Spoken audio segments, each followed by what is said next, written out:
Leonardo Rubén Fabre agradece a las entidades que lo galardonaron con las siguientes distinciones. Premio Tango 2008. Premio Revista Comunas 2009. Y Estrella de Mar 2009. Hola, hola, ¿qué tal? ¿Cómo está? ¿Qué dice? Otra vez aquí, en nuestra cita. Nuestra cita, una frase que se decía en radio cuando yo era chico. La cita con los artistas, la cita con las noticias, y todos eran citas. Era la importancia de las citas que tenía aquella época, ¿no? Una época mucho más romántica, mucho más sincera que la que estamos viviendo. Y también con un poco menos de velocidad, ¿vio? Porque ahora todo es muy rápido. La internet ha hecho que todo vaya a gran velocidad.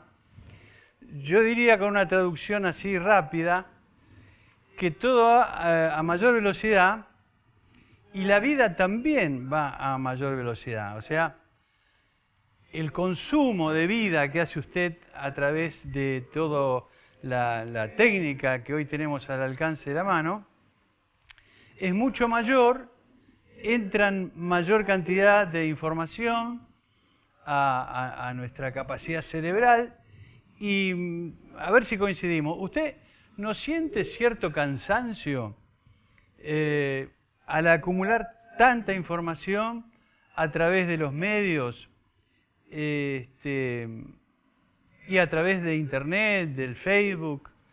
De todas las posibilidades de comunicación que tenemos los seres humanos hoy, ¿no siente cierto cansancio desde un punto de vista técnico? Y además hay un gran cansancio moral, me parece, por parte de nosotros, los que miramos, los que vemos, los televidentes. Yo también soy un televidente, igual que usted. Y la verdad estoy un poco harto, ¿no? Cansado y harto de escuchar tanta destrucción, tanta maldad, tanta hipocresía, tanta mentira. Y también estoy harto de que me psicopateen, que me digan que son buenos cuando son justamente lo contrario, que se agarren la cintura y bailen al ritmo de los bombos cuando odian a los bombos y odian a los trabajadores. Pero el psicópata no tiene moral. Usted sabe, el psicópata no tiene culpa.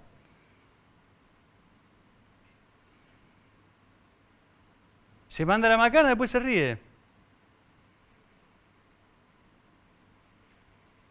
No sé por qué se me ocurre pensar en el presidente después del tema de las compañías aéreas, donde una de las 5 compañías que ingresan a los cielos argentinos, firmados por el presidente, que justamente es él, una de esas compañías era de él. O cuando quiso después premiar a su familia con una indemnización muy importante, en el caso de Correo Argentino, o con los Panama Papers. Y él después se ríe. Dice, no, pero la verdad ni me acuerdo de eso, porque hace mucho de eso, 4 años, no sé. Y se ríe. Y en este triste 1 de mayo, lo digo como trabajador, un triste 1 de mayo, donde para los que no lo saben, porque estoy seguro que hay gente que no lo sabe, ¿qué se conmemora el 1 de mayo? Bueno, aprovechemos ahora para aprenderlo. Los que lo saben, por supuesto, no hay problema. Ese 1 de mayo de 1886 era, ¿no? 86. En Estados Unidos, la ciudad de Chicago, ahorcaron a 4 dirigentes sindicales, los ahorcaron. No me diga que a usted le gustaría ver ahorcado a dirigentes sindicales actuales. No, no puede ser que... Me equivoco, ¿no? Usted no piensa eso. Bueno, hubo gente que ahorcó dirigentes sindicales. Ese día, 1 de mayo, y muchos días después, imagínense que era el siglo XIX, ¿sabe la cantidad de dirigentes sindicales que murieron por defender los derechos laborales, las 8 horas de trabajo? Esos fueron los 4 primeros. Y después de algún tiempo se decidió que ese 1 de mayo sería el símbolo del Día del Trabajador. Chicago, Estados Unidos, Chicago, la ciudad de las grandes fábricas del momento ese, la Revolución Industrial. Entonces se conmemora el día 1 de mayo como el Día de los Trabajadores. Lo conmemora todo el mundo, menos un país. ¿Sabe cuál? El que ahorcó a los 4 dirigentes sindicales. El 1 de mayo, o sea, ayer, los norteamericanos trabajaron como cualquier otro día, mientras el mundo detenía su andar. Se conmemora el Día de los Trabajadores en todos los idiomas del planeta, menos en ese pobre país que fundamenta la posibilidad de la vida en el capitalismo. En el fondo, para ellos, los trabajadores también tienen que ser capitalistas. No puede ser que se agremien, que sueñen con algo colectivo. ¿Por qué? Si nosotros tenemos una democracia capitalista, dicen los norteamericanos. 100 millones de norteamericanos están bajo la línea de la pobreza con esa política capitalista.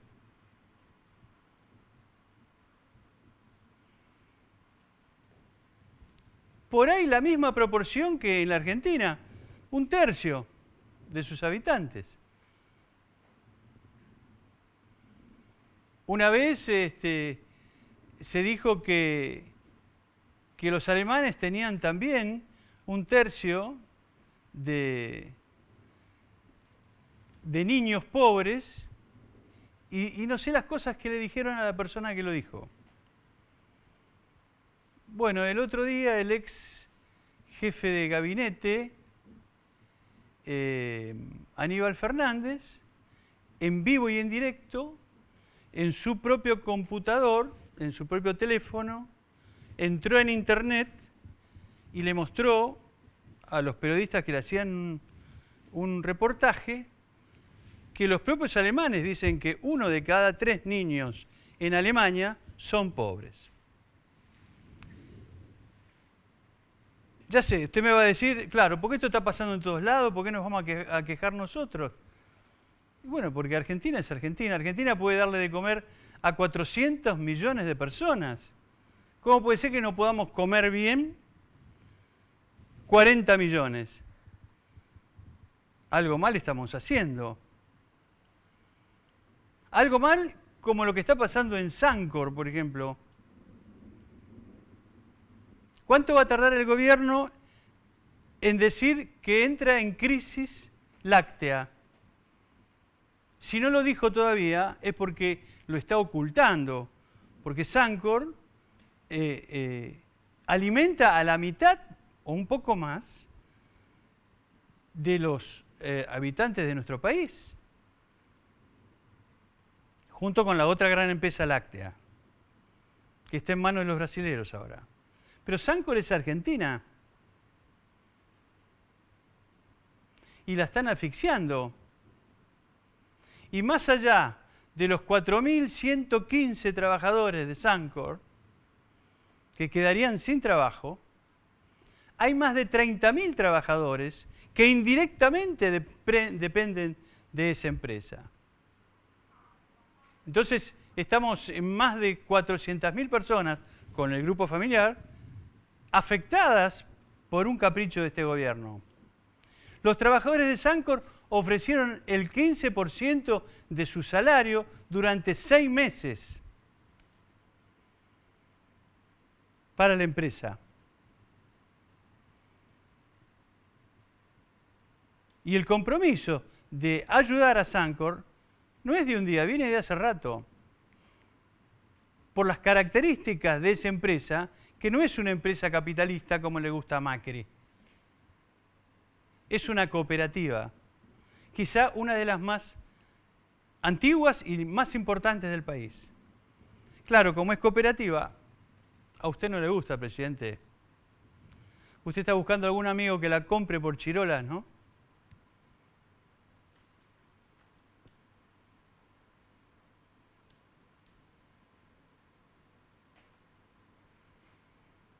Bienvenida sea la grieta.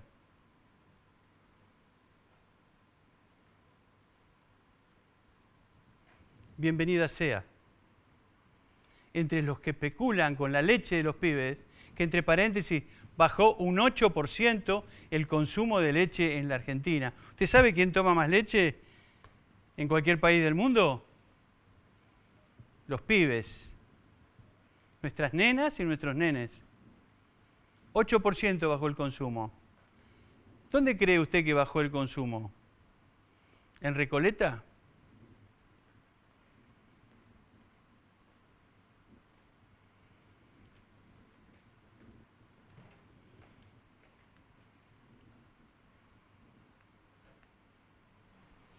Entre esa gente y los trabajadores hay un abismo, no una grieta. Entre esos tipos que piensan que los números de la economía son números nomás, y los trabajadores, hay un abismo. No somos iguales. Esto es Seguridad Social Estado, el programa de los trabajadores. Fíjese quiénes nos acompañan, ahí queda muy claro.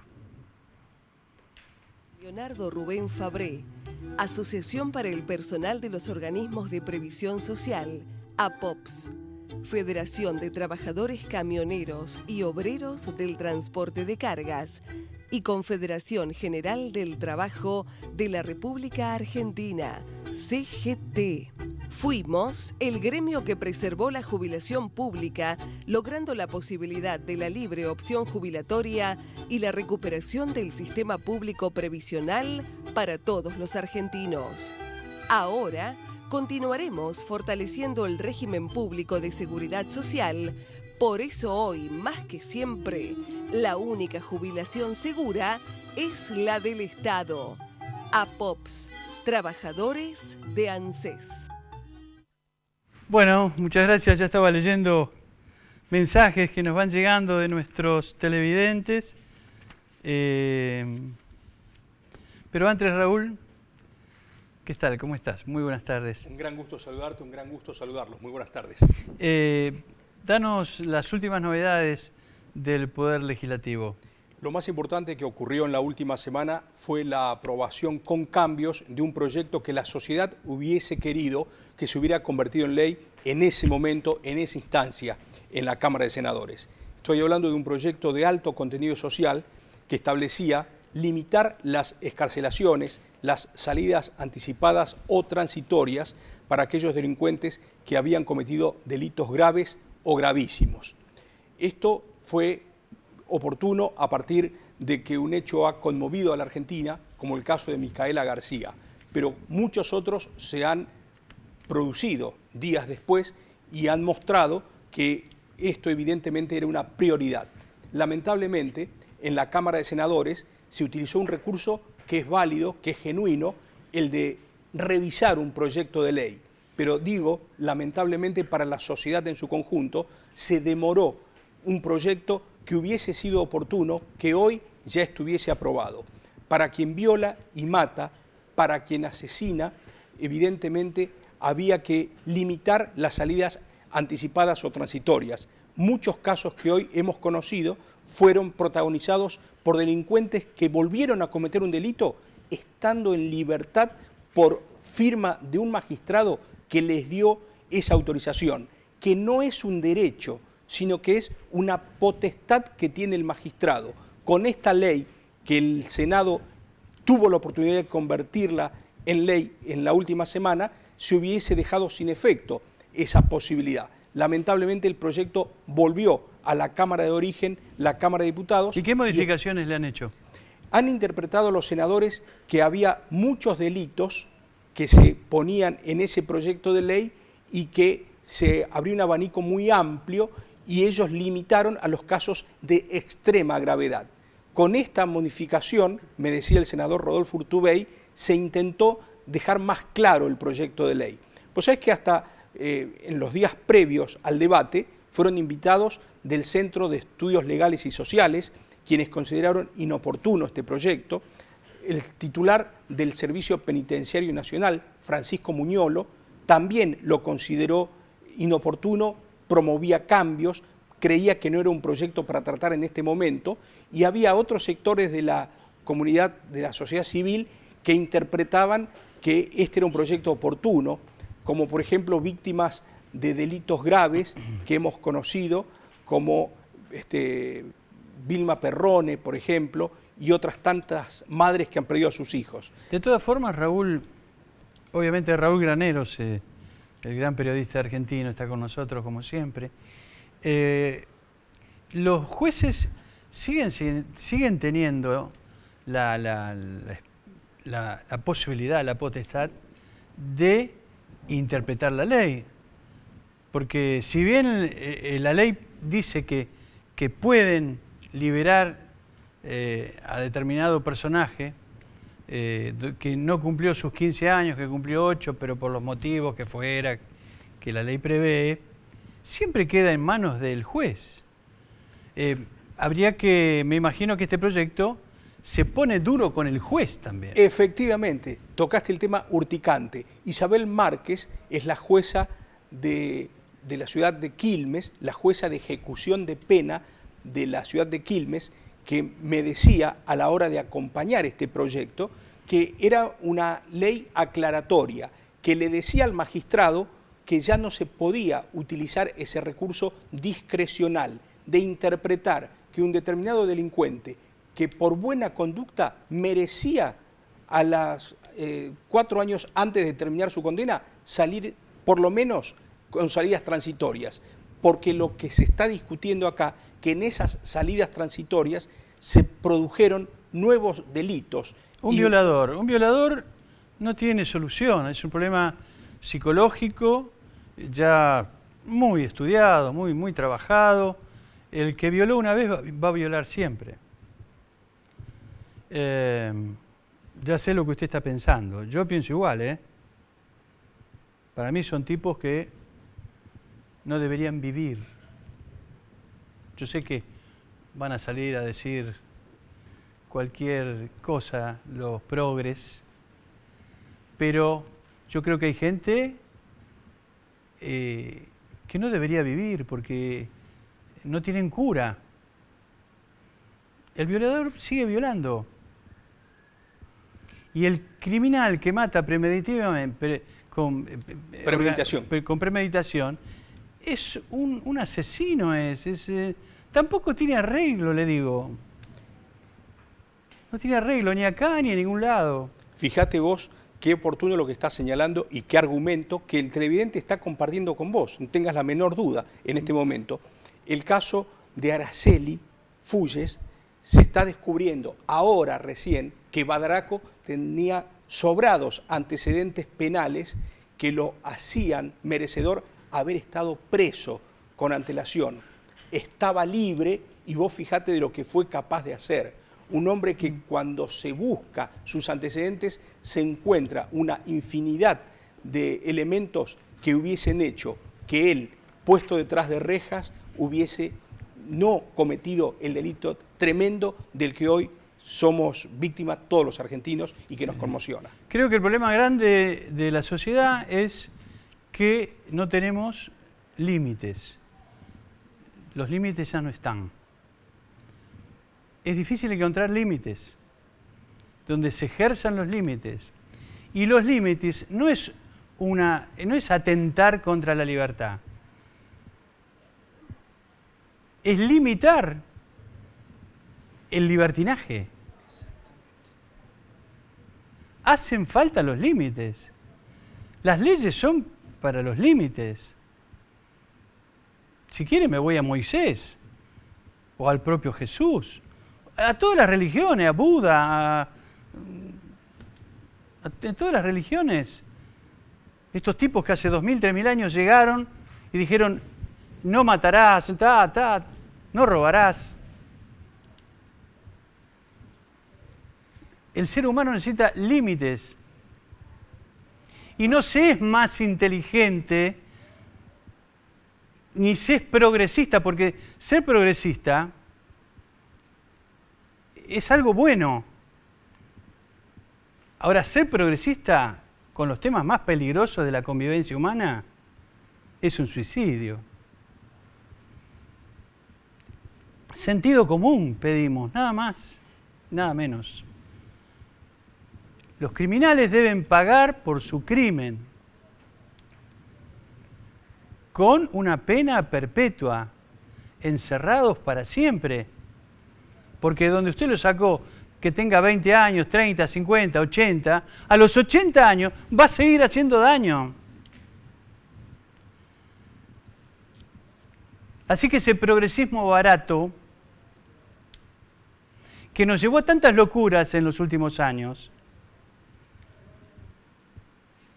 y voy a decir una que por ahí va a levantar alguna polvareda, pagarle sueldo a los presos, y encima un sueldo superior a un haber mínimo de los jubilados, es una barbaridad. Es una barbaridad. Esto lo hizo el gobierno anterior, porque muchos deben pensar que cuando yo critico a Macri, estoy defendiendo todo lo anterior. No, yo no, A mí no me metan en eso, Para mí lo que está mal ahora, antes, mañana. Tengo libre albedrío. Ahora esas cosas que firmaron otros, ahora las pagamos hoy, Y la competencia entre los géneros, como si fuera una guerra humana, ser varón o ser mujer. ¿Qué clase de estupidez es eso? Ambos somos indispensables.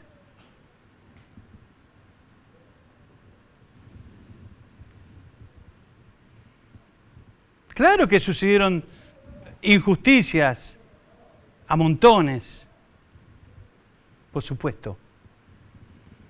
Con lo que teóricamente era más frágil, los niños, las mujeres, los ancianos. Pero para eso llegó la democracia, que es una organización nueva. La democracia tiene 300 años, menos de 300 años. Bastante que la estamos haciendo funcionar, ¿no? Bueno, vamos rápidamente a los temas de ANSES, que esta cuestión que hablamos es tan apasionada que... Andrés Álvarez. Buenas tardes. Contame las malas nuevas, porque buenas no tenemos. Bueno, hay una nueva denuncia que enfrenta a Mauricio Macri, esta vez por parte de la diputada Victoria Donda. Denuncia a Mauricio Macri por la venta de activos del Fondo de Garantía y Sustentabilidad de nuestro ANSES. A ver, para ser claro, lo denunciamos aquí en el programa también. Lo denuncia por sacrificar activos del fondo y también por perder ganancias que tenía la posibilidad de cobrar el fondo de garantía, o sea, el gran ahorro de los trabajadores argentinos, que tenían que ver con la suba previsible del valor de las acciones de la venta que se le realizó a Midland, que no sé si usted sabe, que está del otro lado, pero es uno de los accionistas y dueños de Edenor, junto con el magnate inglés Lewis. Bueno, ellos se quedaron con el 12% de las acciones de Petrobras a menor costo del que correspondía. Bueno, por ese motivo es que Victoria Donda está denunciando a Mauricio Macri y a funcionarios del gobierno nacional. Por otro lado, y una perlita cortita, también para hablar de la coherencia de lo que transmitimos los trabajadores de ANSES, el diario La Nación hoy a la mañana publicó una nota mostrando el fracaso de la reparación histórica, que aquí la denominamos como defraudación o estafa histórica. Bueno, ahora hasta el diario La Nación tiene que admitir el fracaso. Con menos del 40% de personas que pudieron acceder, no bajó, como decía el gobierno nacional, los juicios previsionales y tampoco afectó sustancialmente la economía de los jubilados, ya que en la mayoría de los casos las sumas son menores a 50 pesos. Aparte te agrego cómo se lo instrumenta. La propia reglamentación que tiene ANSES no se respeta. Se aumentó, graciosamente, los jubilados cobraron, tenían 300 pesos más, 700 pesos más, 150 pesos más, el 99%. Y ahora tienen que ir con un abogado, hacer un acta, todo lo que manda la ley, que se debería haber hecho antes, y preguntarle al jubilado si estaba de acuerdo con que le dieran esa plata o hacer un juicio, ¿no? Pero bueno, son cosas que están pasando en nuestro ANSES y hacemos la autocrítica que lo tenemos que arreglar. Mariana de Colegiales está de acuerdo con nosotros, está harta que le mientan tanto Cristina antes como ahora Macri. A ellos dos no les interesa el pueblo, dice.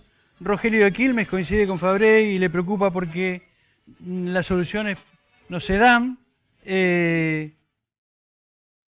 Antonio de Barracas quiere saber mi ideología. Si soy kirchnerista, no, yo soy mucho peor que kirchnerista. Yo soy peronista, Antonio. Y Borges decía algo así como que no tenemos arreglo. Jiménez de San Miguel, realmente enojada, si los docentes pusieron reparo en el tema presentismo. El presentismo es un arma del patrón también, ojo. Mirala de ese lado también. Tiene dos lados el presentismo. Guillermo de Caballito, muy raro me sentí al ver a Macri, con esa escenografía de fondo, con el más grande que fue Perón.